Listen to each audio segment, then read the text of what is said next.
And the Damn, you know, I really wanted to... Oh, it's actually going to be Yone and Taliyah. So the Taliyah goes to the jungle, and Karis is playing Yone. Yeah, I mean, honestly, I'm looking at this bro draft, and I like what I see pretty much across the board, especially if you remove some of the nameplates. You know, I'm not sure how Yone on Karis is going to go, but in terms of just the champions themselves, it's not a guarantee, but, you know, we'll see what they have prepared coming into a difficult matchup. Homalife Esports on the opposite side, Zeka and Viper going to be doing a lot of the carrying here. Let's jump onto the Rift right now for game number 1. And the performances have not been inspiring, to say the least. We do have double cut downs here for the Kai'Sa and the Corki, which will help a lot against this Skarner. I like the rune choices. I'm sure Ox will be pleased with that as well. Fortunately for Youngjae, this lane is pretty pushed up. Now, can look for a shove into the wall into a flip with the seismic shove, but Peanut is also here, so... And now he's used his shove. Peanut not going to be able to steal anything here. Paulo tried to hook the wall to catch up to Youngjae, did not hit the wall.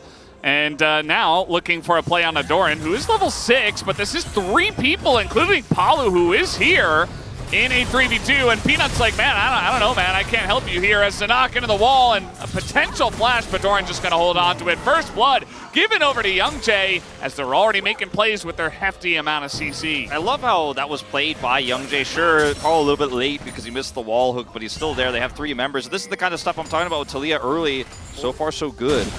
Yeah. Also, on the opposite side of the map, we did see Viper and Delight able to push in and pick up a plate, and still Viper's ahead by 12 CS down there in the bottom side. So, yeah, he is going to hit level 6, but now he knows he might be in a bit of trouble. The wombo combo comes in, and Paulo will go down, and it will be a flash out of Viper just to get away, as Envy trying to go 1v3 here, but takes some damage from Peanut to push him back. It will be Youngjae to pick that one up. I mean, Doran is way up in this lane, by the way. Yeah, this time he doesn't have Peanut either, so the flash ult comes in. He's just going to flash under turret, but that's a hook, and oh, he dodges the knockup, but it doesn't matter.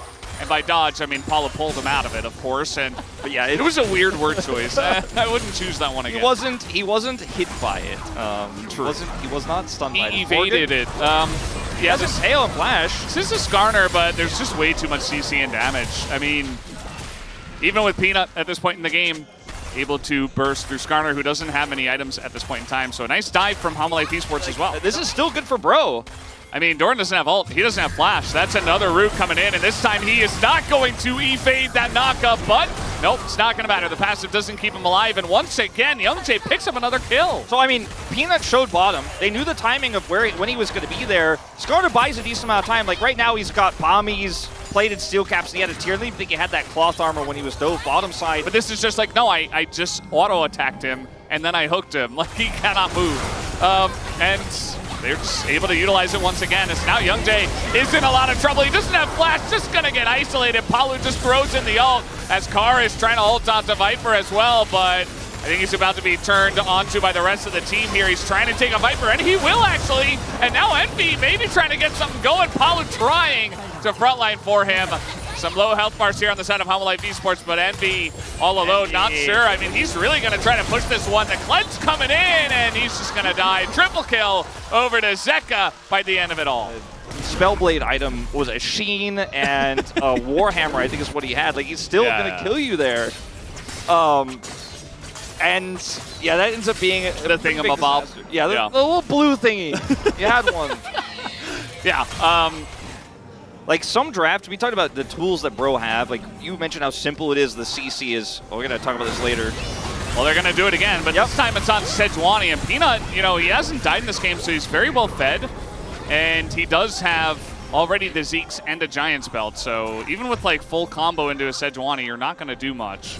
Well, as you say that, they're trying to set something up, and this bottom lane turret is quite low. Peanut level 11 at this point in time as well, and Paulo is 2 levels behind. He's just going to be isolated, throws the ult in, and he does buy a lot of time for the team. Peanut does get chunked out. The ult sent in, and they take out the Sejuani. It's a trade, and that's a good one for Bro. Envy, you know he wants to pull the trigger once again. He wants to get in there. This time he's not 1v3. He's taking a lot of damage already, though, and Homalife Esports are backing up. They are respecting this, but can they get away is really the question. The knockup comes in, and the CC chain is there once again for Bro.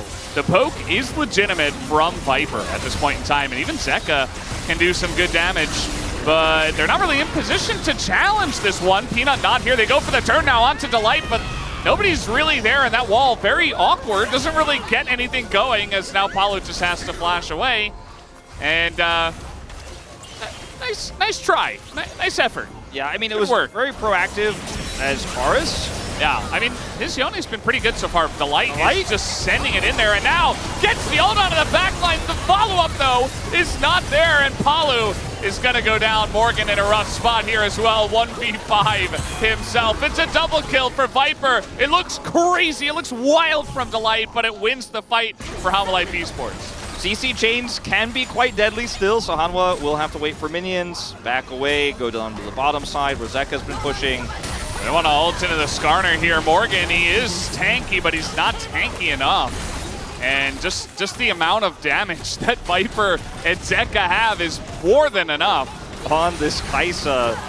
And now the inhibitor goes. Oh, he's going to send it. Paulo, he wants to get in there and start a fight, but the team is just not there. I mean, Karis and Morgan were not in range to follow up on that one. And now Morgan, in a rough spot, finally lands the first impale of the game, I think. Not really his fault, but now Karis also going to go in and die in mid Unbound Soul, as MV as well just goes away, and it all falls apart like a house of cards. I mean, I respect to the try there from Paulo to send it, try to make something happen, but it was desperation, as Bro had so many chances in this game, and now it's all over. Yeah, well, at least it's over quick. Bro, you know, they didn't back down. They tried to take some fights. They knew what their composition did, and they tried to play into it a bit more. Delight even going to live, as he won't burn down either. So this game is going to end in 26 minutes. Nice try from Bro, but Hanwha Esports, the team that we expected to take down the first victory here, will in fact do just that and take the lead in the series 1-0. A shakier game, I think, than Hanwha Life fans will be comfortable with in this game one.